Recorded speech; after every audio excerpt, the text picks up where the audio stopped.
So as we all know, the world can't get enough Guitar Hero action at the moment, so Activision have finally put this version together for the DS, and it's all thanks to this little peripheral fretboard here, which has 4 buttons instead of the usual 5, but you just strap it in here, insert your hand, and you're good to go for some rock. As you can see, you're also provided with this plectrum stylus to strum away by tapping on the touchscreen, which displays the guitar strings, star power meter and points tally. On the left hand side is the familiar conveyor belt of coloured notes. On the console versions, you activate star power by raising the neck of your guitar in your favourite rock pose. Here you yell rock out into the DS mic and you're glowing blue.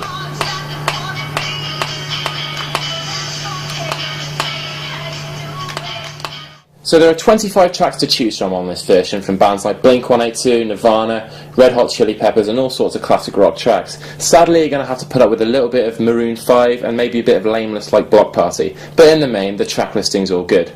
Now the career mode on Guitar Hero on Tour is very similar to the console versions. You play songs, you unlock venues and you move on to harder and harder tracks as you go along across the 4 modes of difficulty: easy, hard, medium and expert. But those pesky guitar duels is really where this version comes into its own.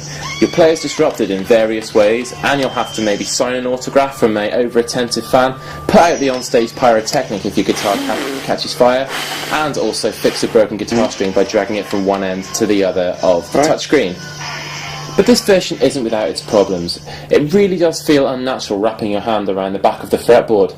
The space between the buttons is quite minimal really, as you can see, and one of the really poor things about this game is that the fretboard can slide out extremely easily while you're in the middle of a song, which causes you to have to restart the whole game. Not good. Our advice would be to have a little bit of a play around to find the most comfortable position for you, but it really isn't ideal. Now don't get us wrong, this is a fun adaptation for the DS. It's only £30, and if you really can't get your fill of Guitar Hero action from the console versions, then this is a quite nice thing to take on tour. However, the fun in this game comes not from pressing the coloured buttons, but more from wielding the guitars itself, hanging out with your mates and performing all kinds of rock, gurns, grunts, stunts and poses. It's all about playing the guitar.